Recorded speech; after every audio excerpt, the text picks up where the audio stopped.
Good morning, everybody, and happy Thursday. What you see on your screen there are Wednesday and Thursday's daily check-in.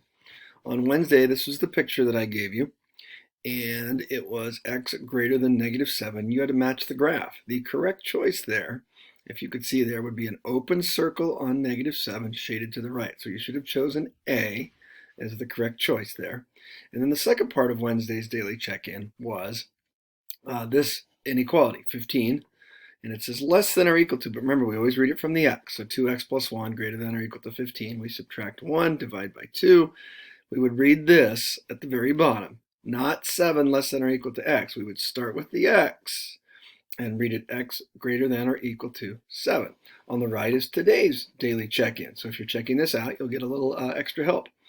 We have a line. It's dotted, which makes it's greater than or less than one of the two.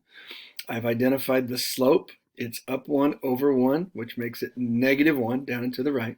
It crosses at +1, and so I have y less than, lower below the line, less than -1x, and again, I don't need that -1, but I put it in there. And then +1, that's my y-intercept. So there you go. I'm going to post all retakes for this week, the previous weeks. Get caught up on those. We've still got a few weeks to go, or maybe a couple anyway. So get caught up on all that stuff so I can get some really improved grades for some of you that are maybe just a little bit behind because of different reasons. All right, have a great Thursday and a great weekend.